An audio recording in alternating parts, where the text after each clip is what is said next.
Assalamualaikum warahmatullahi wabarakatuh. Alhamdulillahi rabbil alamin.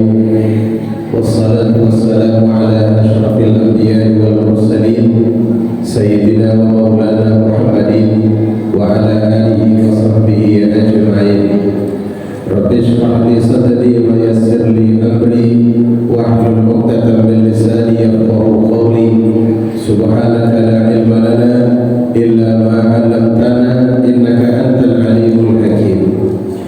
Puji syukur sama-sama kita sampaikan kepada Allah Ta'ala atas limpahan rahmat dan karunia-Nya.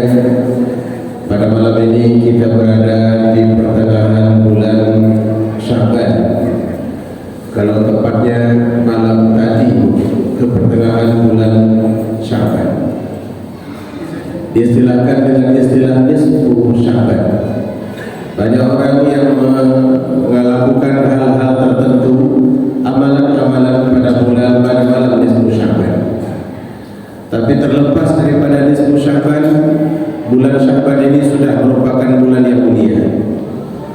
Rasulullah SAW pernah ditanya kenapa beliau paling banyak berpuasa pada bulan Sya'ban. Jadi Nabi itu sering berpuasa, Senin puasa, Kamis puasa, dan ada 3 hari setiap bulan Nabi itu juga berpuasa. Yang berpuasa 1 bulan penuh itu di bulan suci Ramadan. Dan di luar bulan suci Ramadan, bulan yang paling banyak Nabi melakukan ibadah puasa adalah pada bulan Sya'ban ini. Lalu kemudian beliau ditanya kenapa, apa sebab beliau banyak berpuasa pada bulan Sya'ban? Jawab beliau, inilah bulan yang banyak dilalaikan oleh manusia. Karena bulan Sya'ban itu terletak antara Rajab dan Ramadan. Dalam budaya masyarakat jahiliyah itu Bapak, bulan Rajab itu termasuk bulan yang besar. Sehingga mereka memiliki ritual. Ada sembelihan yang mereka sebut dengan istilah Rajabiyah. Rajabiyah itu hewan yang disembelih pada bulan Rajab. Sama seperti kita punya udhiyah, yaitu hewan yang disembelih pada bulan Aidil Adha. Nah, karena bulan Rajab ini mereka besarkan, bulan Ramadan mereka besarkan, Sya'ban yang terletak di antara Ramadan dan Rajab sering dianggap kecil dan disepelekan, kata Nabi SAW. Ketika ia dianggap kecil, maka tidak ada aktivitas-aktivitas tertentu. Orang membiarkan berlalu begitu saja. Padahal kata Nabi, inilah masa di mana diangkatnya amal ibadah seorang hamba kepada Allah Subhanahu wa taala. Kita mendengar Ibu Bapak bahwa setiap amalan kita itu pada satu hari itu diangkat di waktu asar. Kemudian setiap minggu dia angkat pada hari Kamis. Dan kalau dalam catatan tahunan itu diangkat pada bulan Sya'ban. Dan kata Nabi SAW, aku ingin ketika amal ibadahku itu diangkat, aku sedang melaksanakan ibadah puasa. Karena ada berita dari Nabi, ketika malaikat mengangkat ibadah hamba, maka Allah bertanya kepada malaikat itu, sebenarnya Allah tahu, karena Allah itu Maha tahu. Cuma ini adalah prosedur standar. Sedang apa hambaku engkau tinggalkan? Maka malaikat itu akan menyebut kondisi terakhir ia meninggalkan seorang hamba sebelum amal ibadahnya diangkat kepada Allah Subhanahu wa taala. Kalau dia sedang berwirid, dia laporannya sedang berwirid. Beliau sedang berwirid ya Allah di Masjid Nurul Muhsinin. Kalau dia sedang olahraga, dia sedang berolahraga. Begitu juga kalau dia sedang main domino, maka laporannya dia sedang main domino.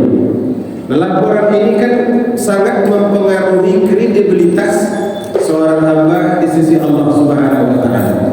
Karena itu Nabi dia berpuasa, karena puasa ini paling panjang ibadahnya, mulai dari terbit fajar sampai terbenam matahari. Kalau kita baca Al-Quran kan sebentar. Sholat duha paling 2 rakaat, maksimal 12 lah umpamanya. Sedekah sekali beri, apalagi gotong royong sampai bercucuran keringat. Setelah selesai kita balik. Tapi puasa itu mulai dari terbit fajar sampai terbenam matahari. Karena itu Nabi lebih suka melaksanakan ibadah puasa pada bulan Sya'ban ini lebih banyak. Mudah-mudahan ketika amal ibadah diangkat, beliau sedang berpuasa. Mudah-mudahan barokah bulan Sya'ban ini kita dapatkan, karena tak lama lagi kita akan memasuki bulan suci Ramadan. Kalau hari ini adalah hari ke-15, berarti lebih kurang 14 hari lagi itu kita akan memasuki bulan suci Ramadan. Saya mendoakan semua kita sehat selalu hingga kita bisa mengisi bulan Ramadan itu dengan baik. Karena tidak ada jaminan bahwa kita akan bisa memasukinya dengan normal, bagus, baik kalau Allah tidak menghendaki. Karena itu kalau kita lihat sahabat dulu, mereka ibu bapak sebelum memasuki bulan suci Ramadan 6 bulan mereka berdoa agar disampaikan ke dalam bulan Ramadan. Jadi bulan bukan 1 bulan, 6. Kalau kita kan mendekat-dekat, masuk bulan Rajab, Allahumma barikna fi Rajab wa Sya'ban wa balikna Ramadan. Mereka tidak, 6 bulan sebelum puasa itu mereka sudah minta.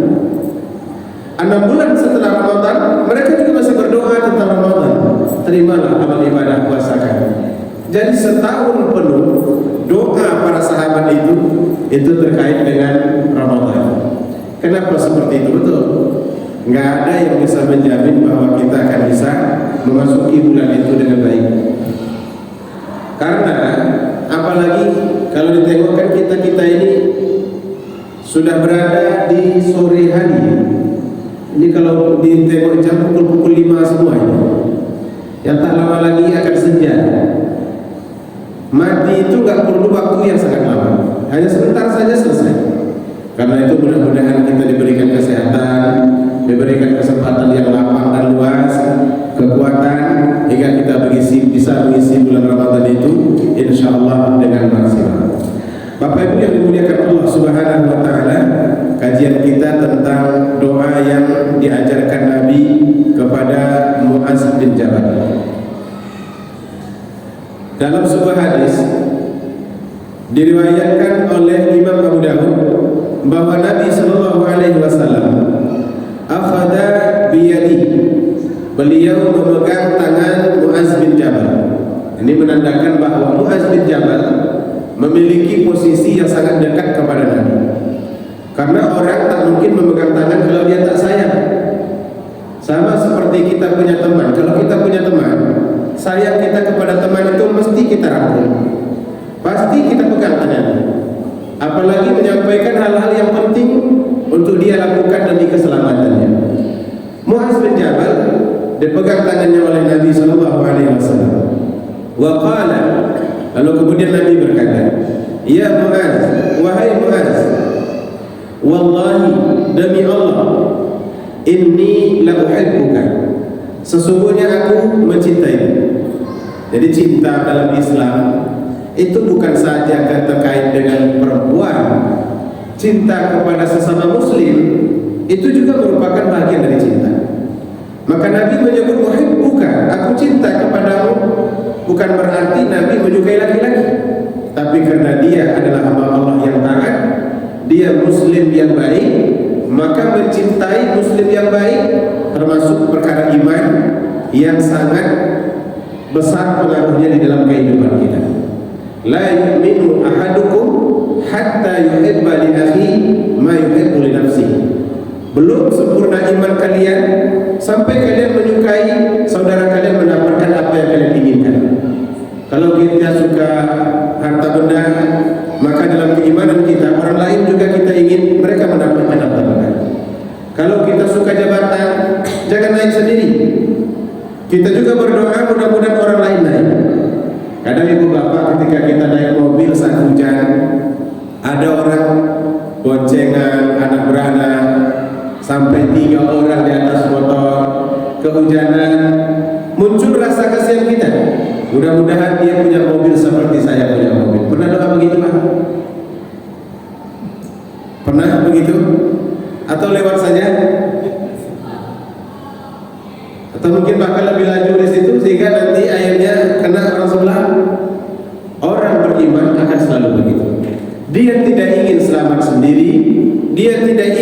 mendapat sendiri, dia ingin saudara-saudaranya juga mendapatkan.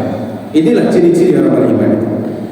Maka kata Rasulullah, inni la uhibbuka, inni uhibbuka, diulang sekali lagi oleh Nabi sallallahu alaihi wasallam. Faqal, lalu kemudian Nabi berkata, usika ya Muaz, aku wasiatkan kepada engkau wahai Muaz.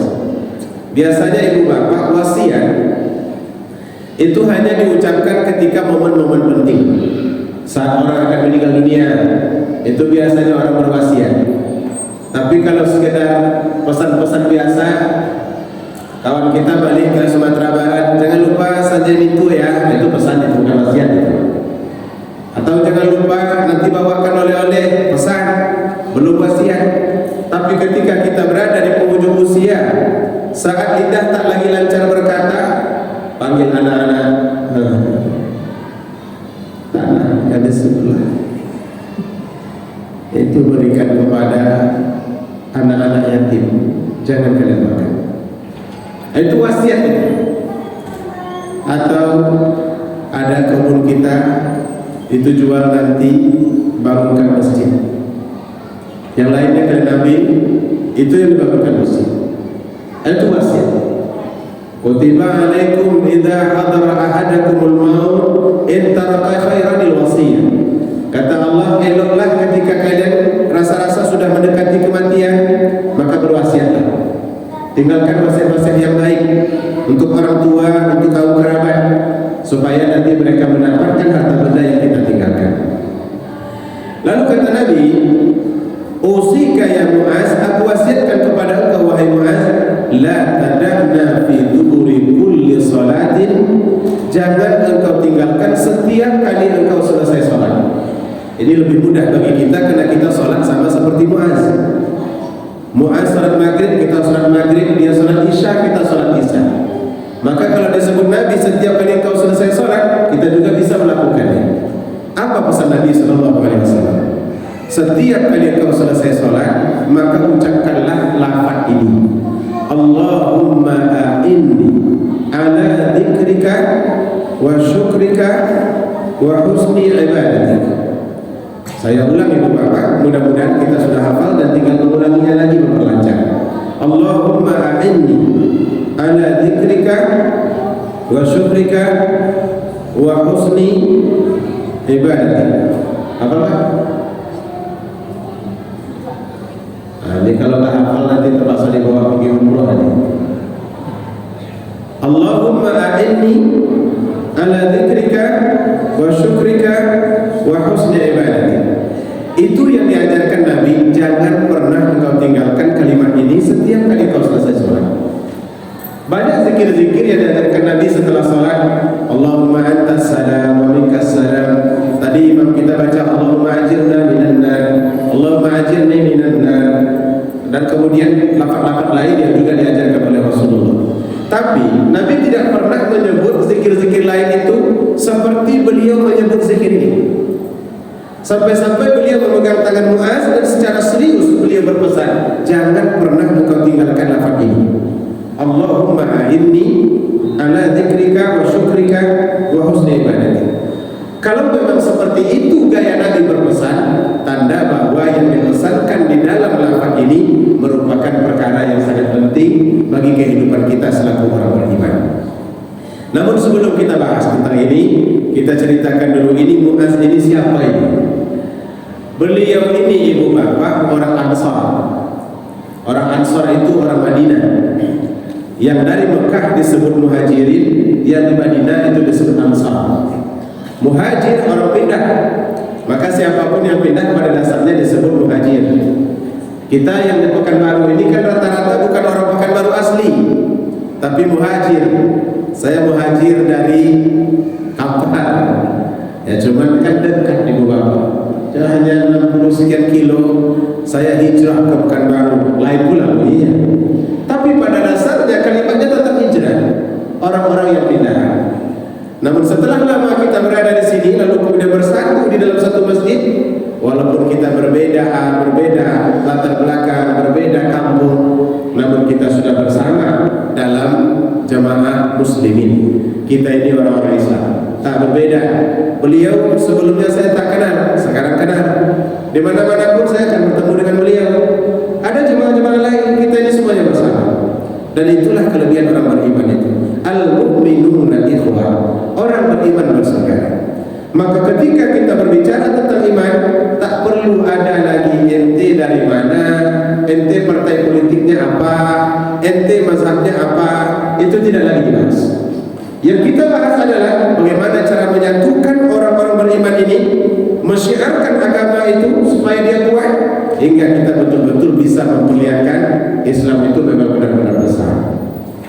Alhamdulillah masjid ini saya mengenalnya sejak tahun 2012. Saya ingat setiap kali saya datang selalu hujan. Pak Amir, waktu itu Pak Amir yang bawa saya. Setiap saya datang selalu hujan.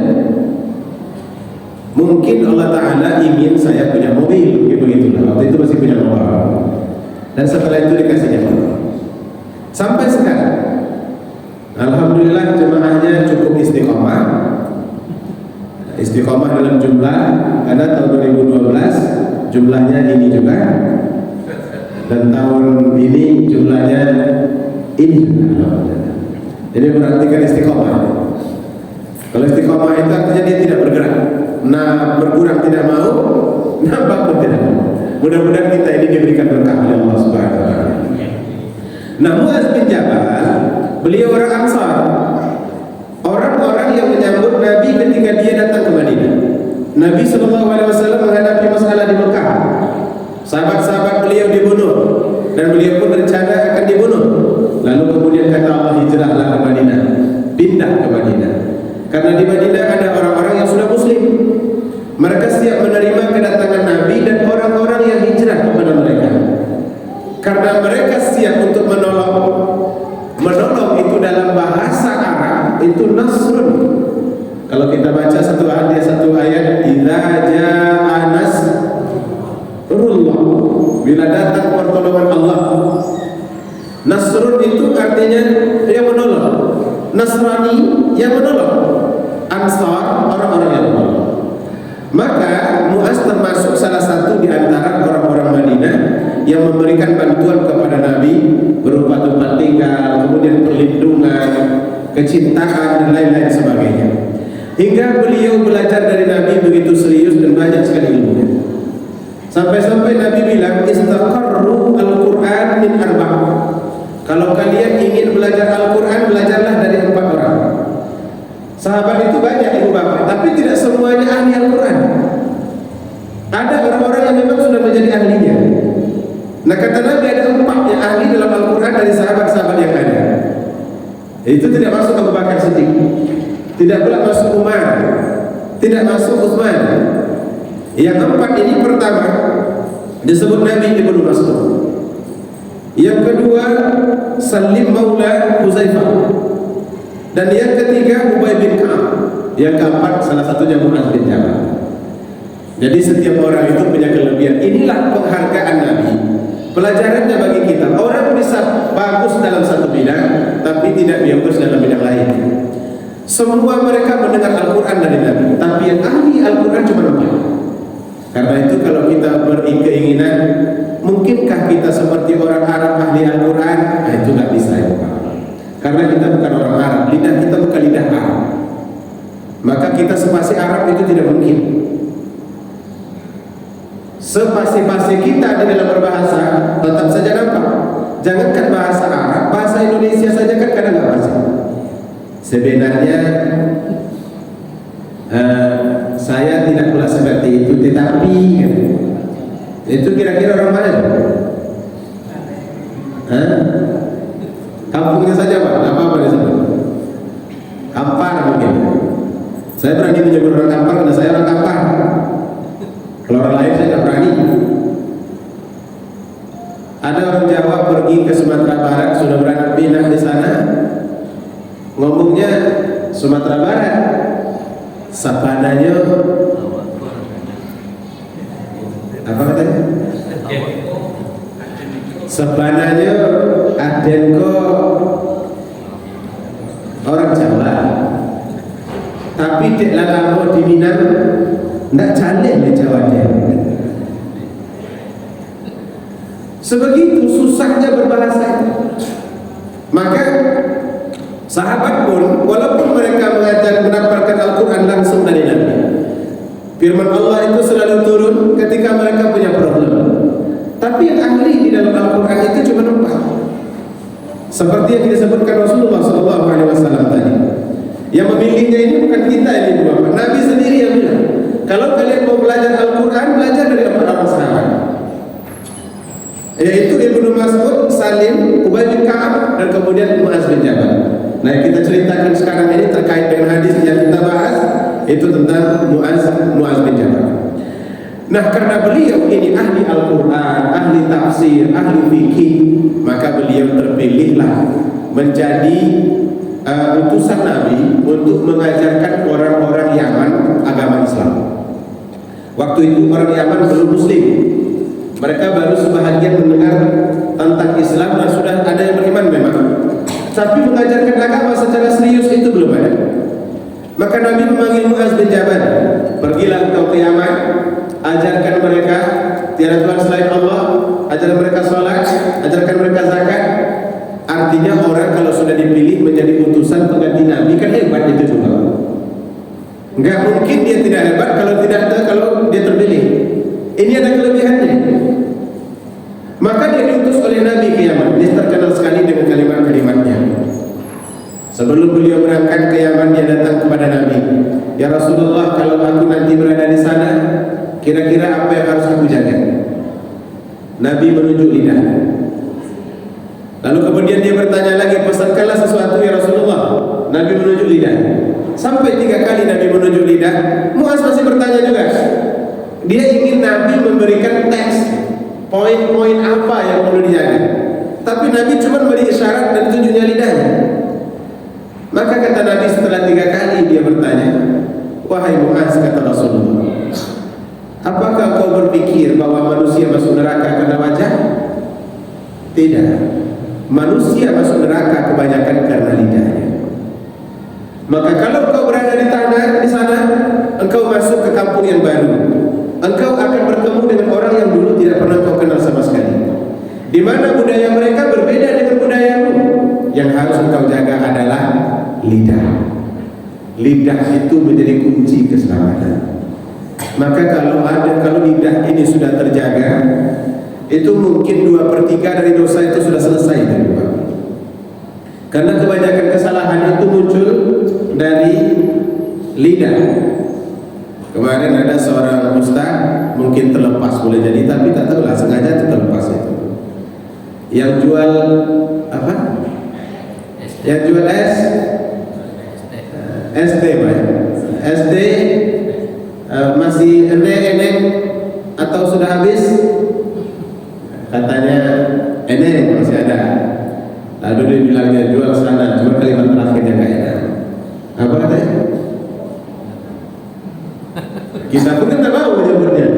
Betapa tidak indahnya kalimat itu. Walaupun cuma sekedar mencontoh, kita nggak mau. Mungkin beliau terlepas boleh jadi, karena sudah terlalu biasa bergurau.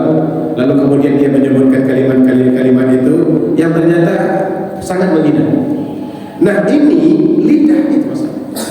Karena itu di dalam hidup ini menjaga lidah itu menjadi perkara yang sangat menyelamatkan. Sampai-sampai Nabi bilang, kalau kalian memang benar beriman, iman itu tidak hanya tampak dari gaya kalian sholat, dari cara kalian berpakaian, tapi tampak juga dari cara kalian bicara. Falyakul khairan aw liyasmut. Katakanlah yang baik-baik saja. Kalau tidak, banyakkan diam. Banyak diam bukan berarti tidak ramah, karena Nabi itu rajin senyum. Tapi yang tidak boleh itu adalah ngomong terus. Kalau banyak ngomong, banyak salah, ibu bapak. Kalau banyak salah, banyak pula nanti peluang untuk masuk ke dalam neraka. Nah, itulah yang dipesankan Nabi kepada Mu'az bin Jabal ketika dia akan pergi ke Yaman. Lalu dalam hadis yang tadi disebutkan, Nabi memegang tangan beliau, aku wasiatkan kepada engkau wahai Mu'az, jangan engkau pernah tinggalkan kalimat ini setiap kali engkau selesai sholat. Dibacakan Nabi seperti yang kita bacakan tadi, Allahumma a'inni ala dzikrika wa syukrika wa husni ibadatik. Apa kandungan yang disampaikan Nabi ini? Ada 3, Bapak Ibu. Dari 3 hal yang ini merupakan perkara yang dimintai Nabi pertolongan kepada Allah Subhanahu wa taala. Kalau Nabi meminta tolong kepada Allah, tanda melakukan yang 3 ini berat. Karena nggak mungkin kita melakukan sesuatu yang berat kalau Allah tak bantu. Sholat subuh itu berat apa ya? Bangun subuh-subuh bergerak di malam waktu yang gelap. Maka karena itu ketika azan terdengar, as-shalah hayya 'alas shalah, la haula wala quwwata illa billah. Tidak ada daya, tidak ada upaya. Kami tak bisa bergerak kalau tidak dengan pertolongan Allah. Karena itu bergerak. Nah, yang 3 ini pun dimintai Nabi pertolongan kepada Allah. Allahumma a'inni, ya Allah, aku mohon pertolonganmu, berikan kepada aku yang 3 perkara ini. Nah, apa dia? Pertama kata Nabi, zikrik. Zikrik itu artinya berikan aku selalu kemampuan untuk ingat kepadamu dan berzikir kepadamu. Kelihatannya sepele ini, Bapak. Zikir nggak berat karena hanya sekedar mengolah lidah. Tapi yang berat itu adalah konsistensinya. Menyebut astagfirullah senang, menyebut alhamdulillah mudah, tapi konsistensi dalam menyebut itu yang sulit. Karena itu Nabi meminta agar ia selalu diberikan kemampuan untuk berzikir kapan saja. Berzikir saat dia berada di masjid, berzikir ketika berada di rumah, berzikir ketika berada di pasar. Zikir itu ibu bapak tidak hanya di atas tempat sujud, tapi di mana-mana saja boleh. Contohnya di dalam surah Al-Jumu'ah. Coba kita baca. Idza nudiya lis-salati yaumil jum'ah fas'au ila dzikrillah. Apabila kamu dipanggil salat pada hari Jumat, maka bersegeralah dzikrillah, untuk mengingat Allah. Maksudnya di situ adalah salat. Salat itu untuk mengingat Allah Ta'ala. Lalu kalau apakah harus salat terus menerus? Nah, kemudian disambung Allah, fa idza qudiyatis salatu fantashiru fil ardi wabtaghu min fadlillah wa dzkurullaha katsiran. Dan perbanyaklah mengingat Allah ketika kalian mencari nafkah. Maka karena itu zikir itu memiliki memiliki 3 dimensi. Ada zikir itu dengan lidah, seperti yang selalu kita sebut, orang tanya alhamdulillah, kalau terkejut astagfirullah, kalau umpamanya sakit masya Allah atau subhanallah, itu zikir dengan lidah. Dan ini boleh kita perbanyak, apalagi memasuki bulan Sya'ban, sebentar lagi Ramadan. Ambil kesempatan kita untuk memperbanyak zikir kepada Allah Subhanahu wa taala. Apalagi di usia-usia yang sudah boleh dikatakan tua, jadikanlah tempat berzikir itu sebagai tempat yang paling menyenangkan. Tidak apa-apa kalau sekiranya kita lebih banyak berada di masjid berbanding tempat yang lain. Karena berada di masjid ini rumah Allah. Berada di rumah Allah itu berarti kita tamu Allah. Kalau sudah saya jadi tamu, pasti Allah menghormati. Kita tamu manusia saja dihormati. Ini saya ini diundang ini Bu Bapak, datang kemari. Tadi Pak Imam yang undang. Ustaz bisa hadir malam nanti? Saya bilang bisa. Maka kami jemput katanya. Karena saya ini tamu, maka diberilah SMS. Bapak Ibu punya mana? Bukan madu lagi Pak Ji. Murah kuah. Apa bedanya dengan saya? Bapak Ibu tuan rumah minum murah kuah. Sekarang, tapi setelah ini nanti kopi. Minumnya di mana? Di Leng Cafe, minum sendiri. Tapi karena saya tamu, saya diberi ini. Nah, menjadi tamu manusia saja begitu, apalagi menjadi tamu Allah Subhanahu wa taala. Karena itu, zikir itu bukan hanya di sini, di mana saja itu diperbanyak. Itu pertama, zikir dengan lidah. Yang kedua, ada zikir dengan al-qalb, zikir dengan hati. Zikir dengan hati ini mungkin kelihatan lidahnya tidak berucap, tapi ingatannya selalu itu kepada Allah Subhanahu wa taala. Ibu bapak, ketika orang menimbang makanan untuk dijual, dia berlaku jujur. Kalau merasa kalau dia tidak jujur, dia takut kepada Allah, dia ingat Tuhan, itu zikir. Jangan kurangi, bagus lebihkan. Nanti kita takut kepada Allah Ta'ala. Itu zikir. Ketika ada kesempatan berbuat yang tidak baik, lalu dia ingat kepada Allah, zikir itu namanya. Umar punya kebiasaan malam dia jalan-jalan. Memang salah satu di antara karakter Umar bin Khattab yang selalu dibicarakan belusukan ini. Jadi belusukan itu memang bukan produk Jokowi ya. Walaupun mungkin di tataran pimpinan sekarang beliau dulu paling banyak melakukan itu, tapi pencetus pertamanya itu adalah Umar bin Khattab. Setiap malam beliau berjalan menengok orang-orang yang dipimpinnya. Kalau adalah pemimpin seperti ini sekarang kapal kampanye, saya rasa dipilih juga ya. Satu waktu beliau melihat ada pondok yang paling berada di ujung kampung, lampunya masih hidup. Umar mengajak yang lain, ayo kita lihat kenapa lampu di pondok itu masih hidup, padahal tanya ini sudah tertidur. Ternyata sampai di pondok itu dia mendengar ada pembicaraan kecil-kecil di dalam. Kedengarannya seperti perempuan yang sedang berbicara dengan anaknya. Isi pembicaraannya itu jelas, campurkan susu ini dengan air supaya jumlahnya banyak. Kalau yang air, kalau susu original itu saja jumlahnya tentu sedikit, nanti keuntungannya juga sedikit. Kenapa dijual di pasar ini? Campurkan dengan air supaya jumlahnya banyak. Tapi karena anaknya nggak boleh, Umar melarang kita. Ibunya bilang Umar itu jauh, nggak ada di sini, dan tidak ada yang tahu. Ini malam buta begini, siapa pula yang tahu kita berada di sini? Tapi anaknya bilang memang Umar tidak melihat, tapi Allah Maha melihat. Inilah model zikir yang paling aman. Maka orang kalau sudah sampai pada tingkat zikir seperti ini, ibu bapak, diletakkan dimanapun amannya. Diletakkan dalam tumpukan uang yang banyak, tapi dia selalu ingat kepada Allah, aman. Tidak akan melakukan apa-apa, mengurangi tidak, apalagi menambah. Tapi kalau tidak ingat kepada Allah, setan masuk. Ketika setan masuk, nah itulah diolahnya pemikiran. Maka ya seperti yang kita dengar sekarang, ada yang mengambil sampai 200 berapa triliun? 271 triliun. Itu kalau sempat dikasih dulu musinin 1 triliun saja, 24 tahun kita makan kambing setiap malam. Nah kok bisa begitu? Dia sedang kosong. Orang ketika kosong dengan zikir, maka dia berani melakukan perbuatan tercela. Tapi kalau Allah selalu ada di dalam hatinya, dia akan terhindar dari itu. Kemudian yang ketiga, ada model zikir itu kombinasi antara hati dengan lidah. Jadi di lidah dia menyebut, hati juga ikut. Ada yang menyebutkan kombinasi ini lebih baik, ada yang menyebutkan zikir hati lebih baik. Kalau zikir lidah ini termasuk yang paling ringan ibu bapak, karena orang non-muslim pun sebetulnya bisa menyebutkan kata-kata itu. Saya begitu masuk dulu taksi saat saya kuliah di Mesir, Assalamualaikum, biasa kita mengucapkan salam kepada sopir taksi itu. Dia jawab, Waalaikumsalam. Kaifa halak atau Zayyad dalam bahasa Amiyahnya, apa kabar? Sopirnya jawab, Alhamdulillah.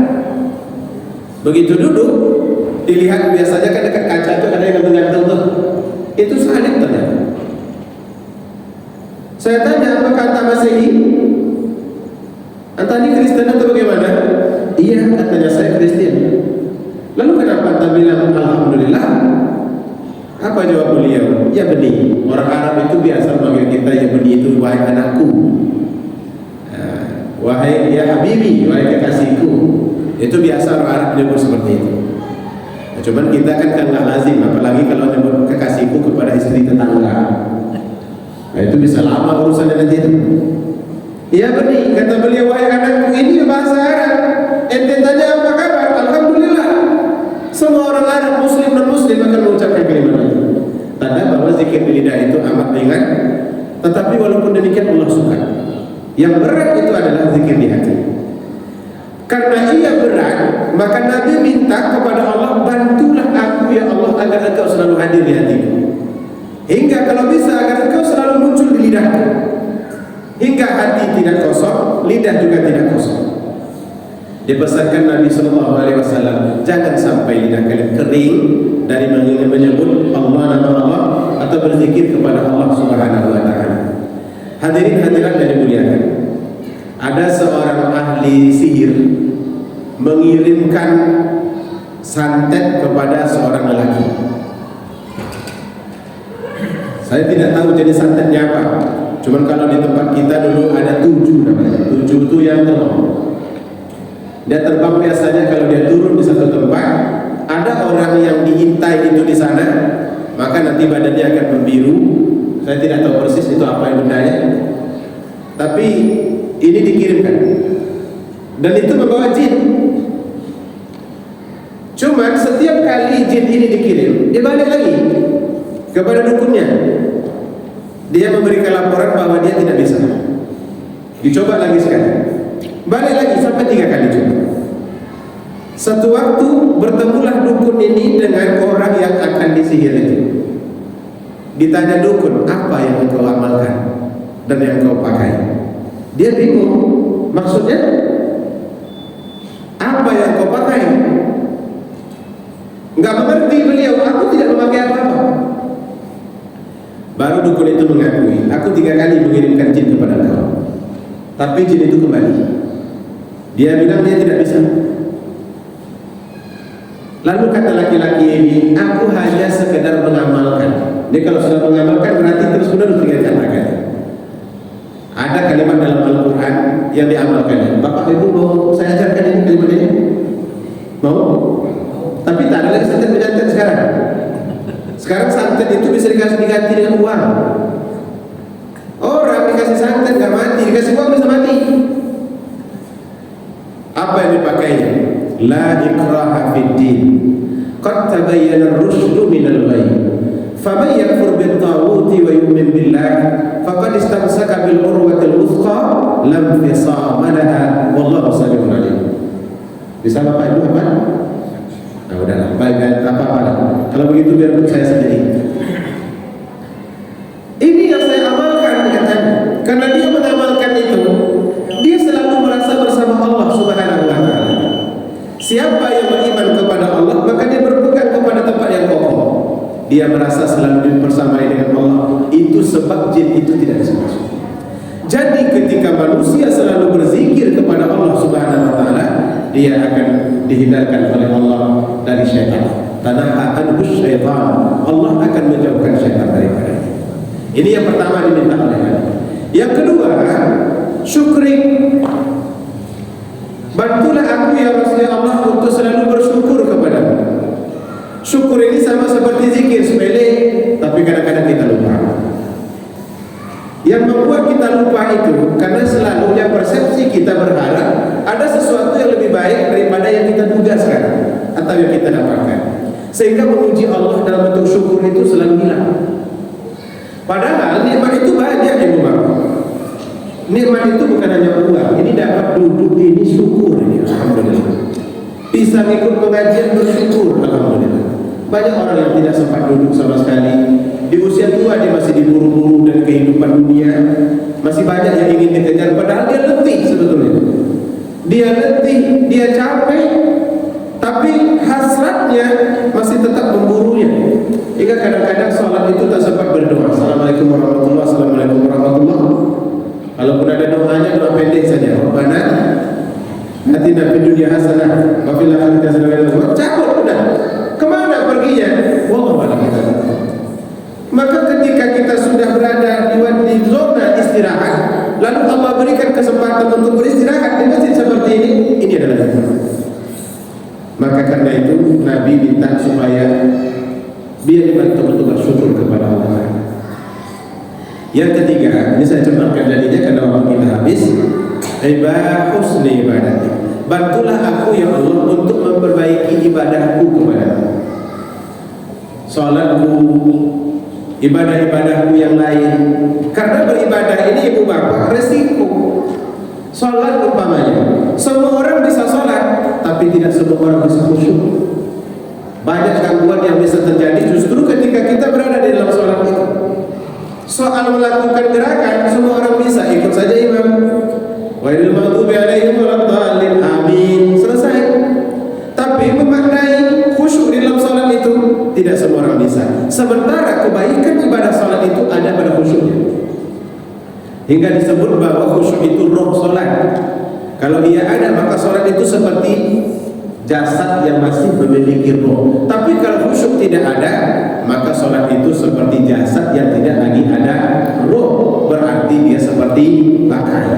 Kalau dia seperti bangkai, tidak ada nilainya. Maka karena khusyuk ini termasuk di antara yang paling sulit, awwalu ma yurfa' min hadhihi ummah al-khusyuk. Yang pertama hilang nanti dari umat ini, kata Nabi, adalah khusyuk. Sebab itu beliau minta kepada Allah Ta'ala, bantu aku untuk khusyuk. Kita juga demikian, Ibu, bantu untuk khusyuk. Salat kita itu bagaimana supaya baik? Jujur kita katakan, kalau kita sedang salat itu banyak pikiran-pikiran kita yang lain. Kadang-kadang kunci hilang. Satu hari mencari gak jumpa, tapi ketemunya di rakaat yang ketiga salat isya. Pas jumpanya dalam salat. Seperti itulah rumitnya menjaga kualitas ibadah di dalam salat, di dalam ibadah kualitas ibadah. Karena itulah Rasulullah SAW membaca doa ini. Maka sesuai dengan pesannya kepada Muaz, mari kita bawa ke kita. Ini memang pesannya kepada Muaz, tapi hukumnya untuk kita semua umat beliau yang melaksanakan ibadah. Setiap kali selesai sholat, maka bacalah Allahumma inni ala dzikrika wa syukrika wa husni ibadati. Ya Allah, bantulah aku untuk berzikir kepadamu, bersyukur terhadap nikmat-Mu, dan memperbaiki ibadah-ibadahku kepadamu. Bapak Ibu yang dimuliakan Allah Ta'ala, ini adalah pertemuan terakhir sebelum kita memasuki bulan suci Ramadan. Dan kalau ada kesempatan waktu, mungkin kita akan bertemu lagi nanti setelah Hari Raya Idul Adha. Ya, itu memang sudah lebaran langsung. Ya maaf, biasanya sudah lebaran itu masih di kampung Sungai. Nanti kita kondisional saja.